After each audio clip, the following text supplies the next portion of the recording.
morning, everybody. Welcome to another Wellness Wednesday where I answer your fitness and wellness questions. This one is right from all of you that answered my poll and questions on Instagram. So these are questions that came from you guys.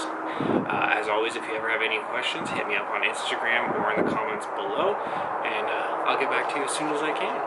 What is your biggest pet peeve in the gym? Biggest pet peeve in the gym?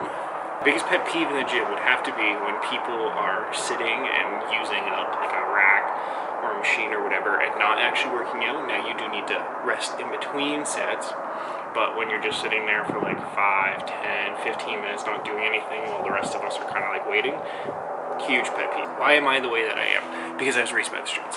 Why am I so cute? I don't think I am, but thank you. I appreciate that. What inspired you to make a YouTube channel? What inspired me to make a YouTube channel was I'm really passionate about fitness.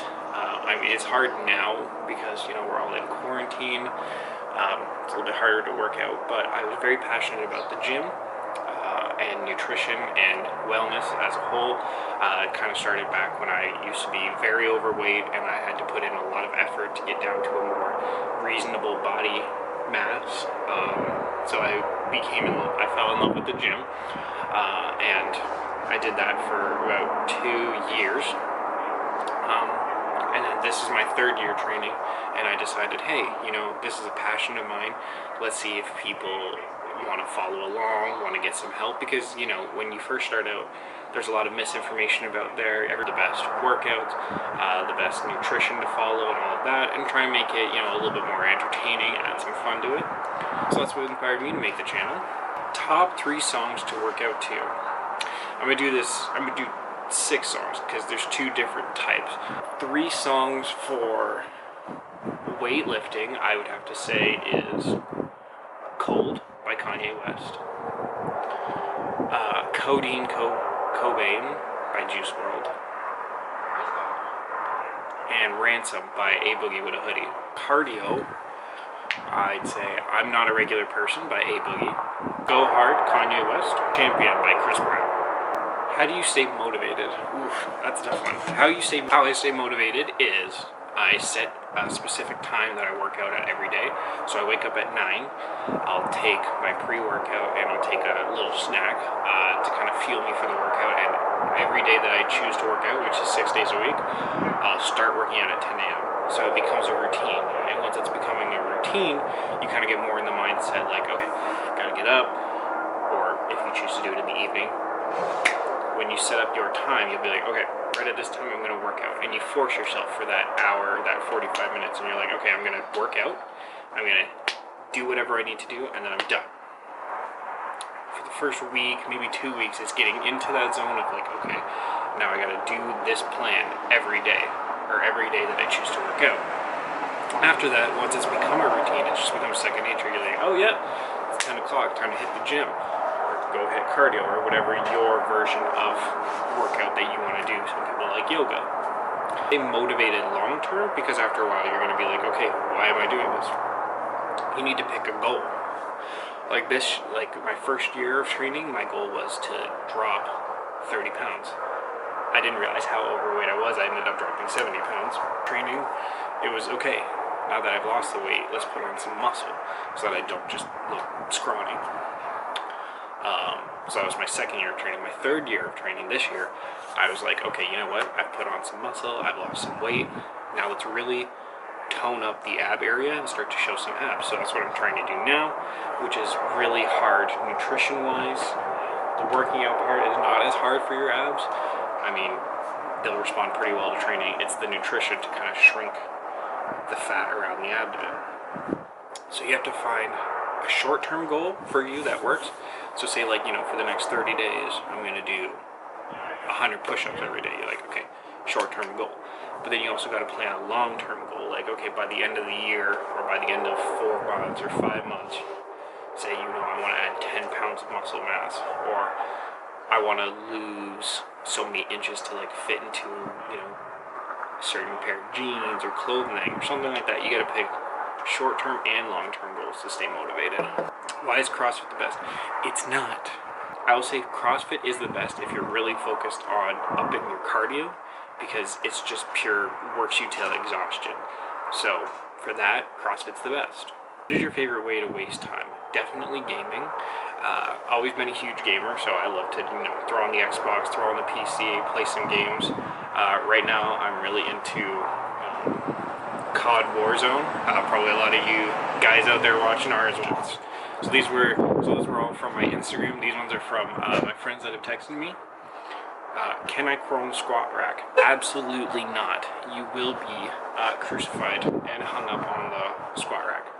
Why do people take so long in the squat rack? Well, depending on what you're doing. So when I'm in the squat rack, I'm usually doing both my squats and my deadlifts, 4 sets each.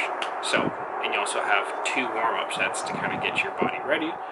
So 6 sets per exercise, 12 sets. Takes me about half an hour to get through that. Some people take a long time in the squat rack because they like to take longer breaks in between. If you are doing strength training, you want 2 to 3 minutes in between sets. If you're doing hypertrophy, you want a minute in between sets. So all of this time adds up. Plus, the 30 seconds to a minute while you're actually working the set. So anybody that's out there that's running a gym, more squat racks. First exercises to target after not working out. First exercises to target after not working out. I would say you'd want to do a full body routine. You'd want to make sure that you're hitting each muscle group effectively. So the best way to do this would be to do compound lifts. If you are just, say this is your first time, so like not ever exercising, use the Smith machine. So that's the one where it's got the bar, but it's got the 2 poles beside it. That's the best for getting proper form for both the bench press, deadlift, squat. You can also use it for the overhead press. So those 4 will target all the major muscle groups. You should, if this is your first time working out, don't worry about isolation as much because you'll see a lot of gains just from the compound workouts. If this is your first time coming back from an injury, which is the second question, the second question is how to modify exercises after coming back from an injury or with an injury that eliminates a certain body part. So like if you have a left knee or if you have a shoulder or a wrist injury, those are kind of hard to still train the other parts of your body. So because then you're gonna end up lopsided. You're gonna say like, if I hurt my left knee, I'm going to train on my right leg will look massive compared to my left leg. So if you are injured, you broke a bone, you sprained something, still hit the gym, but don't try to work out too much to compensate on that other side. If you are coming back from an injury, you're going to want to do really light weight to re-stimulate the muscle. So say we're benching like 200 pounds. Start with just the bar, just to make sure that your body can handle it, because if you come back and you go right back to your 1 rep max, you're going to re-injure that body part and then you're going to set yourself back even longer. But if you slowly, incrementally get back, like even just now after the quarantine, my strength and most people's strength is going to be absolutely trash. So my deadlift that used to be 300, well, I'm probably going to start at 200 and see how that feels. Because if I went right back from my full max, I'm going to tear something. I might even start out at 150 for like a week or 2 to kind of re-engage the muscles and work them back up before I get to that 300 again. Last question, potential gym injuries from ego lifting. So ego lifting is when you've probably seen the guys in the gym doing it. I'll say guys usually tend to have the problem with this, is where they will say like load up the bench or load up the squat too heavy that they can't actually do it with proper form, and you'll see them kind of like jerk it. Or the worst is with curls, and then they'll like swing it. The problem with this is you can injure your muscle because your muscles aren't strong enough to actually handle it. So you could tear something and you are going to develop horrible form. And you're also not going to target the muscle as well because you're only going to get like a quarter of the rep, and a quarter of the rep might even be generous. You're not going to fully develop the muscle because you're kind of cheating and your muscles don't respond well to cheating it. Like you're not getting the full reps in, you're not getting the full effect of the workout. So those were all of the questions this month from you guys. If you guys ever have any questions, make sure you always drop it down in the comments or message me on Instagram. I'll answer them whenever you guys send them to me. If it's a good one, I'll make a video about it. I'm gonna probably do these kind of like fan-asked ones every 2 to 3 months, because month to month you guys probably don't have that many questions, so I'll kind of just answer general gym-related questions during that time. But as always, make sure you like and subscribe and stay swole.